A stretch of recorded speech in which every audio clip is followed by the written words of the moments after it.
Willkommen zu einer neuen Etappe auf unserer Archetypenreise. Heute widmen wir uns einem der ältesten, kraftvollsten und zugleich menschlichsten Archetypen überhaupt, dem Helden. Vielleicht kennst du dieses Gefühl. Du stehst vor einer Entscheidung. In dir regt sich Angst, Zweifel, vielleicht die Sorge zu scheitern. Und dann ist da diese leise Stimme: Trau dich. Du kannst diesen Weg gehen. Das ist der Held in dir. In dieser Folge erforschen wir, wie sich der Held in Mythen, Märchen und Religion zeigt, was die Psychologie dazu sagt und wie du seine Kraft in deinem eigenen Leben entdecken kannst.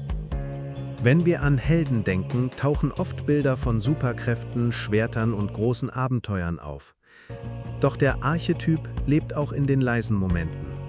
Wenn du ein unangenehmes Gespräch führst, wenn du dich einer Krankheit stellst, oder wenn du trotz Zweifel einen Schritt wagst, den du dich lange nicht getraut hast. Dein Drache muss kein Monster sein.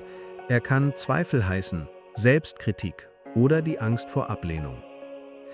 Der Held ist nicht der, der keine Angst kennt.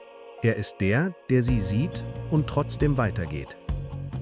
Um zu verstehen, wie tief dieser Archetyp in uns verwurzelt ist, lohnt sich ein Blick in die alten Geschichten. Schon in den frühesten Mythen begegnen wir dem Helden. Gilgamesch, der König, der erst durch Verlust und Schmerz lernt, dass wahre Größe nicht in Macht, sondern in Weisheit liegt. Herakles, der 12 Arbeiten bestehen muss, äußere Abenteuer, die innere Kämpfe spiegeln.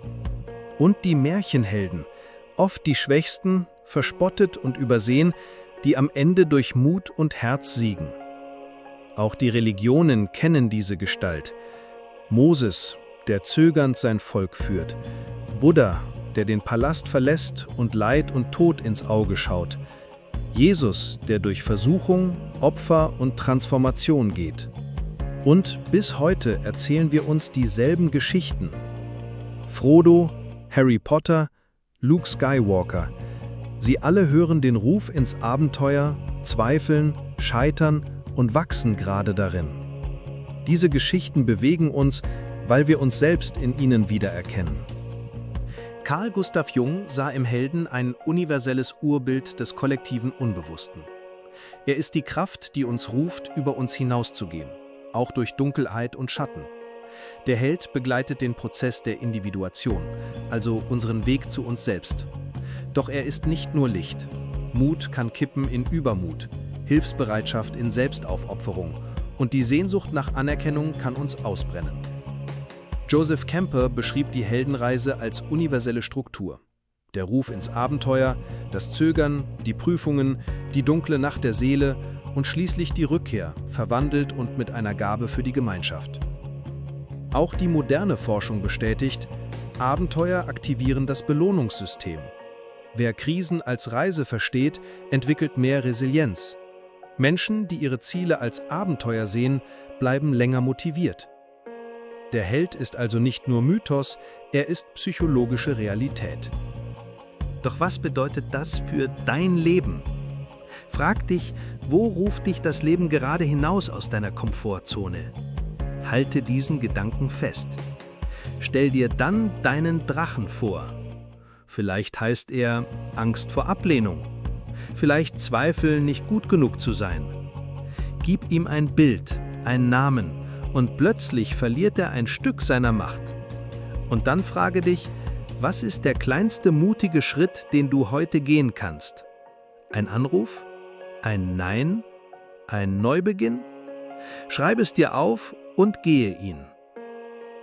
Wenn du magst, nimm dir jetzt einen Moment. Lege eine Hand auf dein Herz. Atme tief ein und sprich für dich: Ich bin bereit. Ich gehe meinen Weg.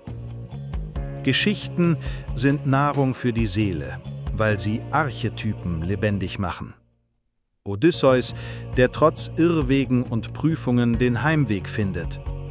Der Dummling, der uns erinnert, wahre Stärke liegt oft in Sanftheit und Demut.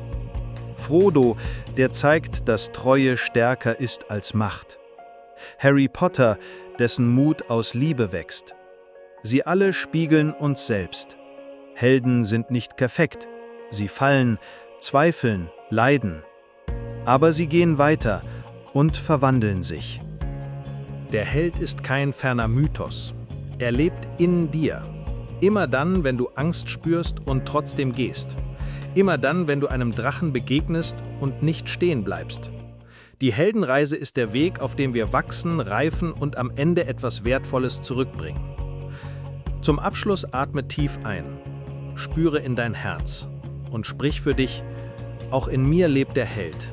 Ich bin bereit, meinen Weg zu gehen.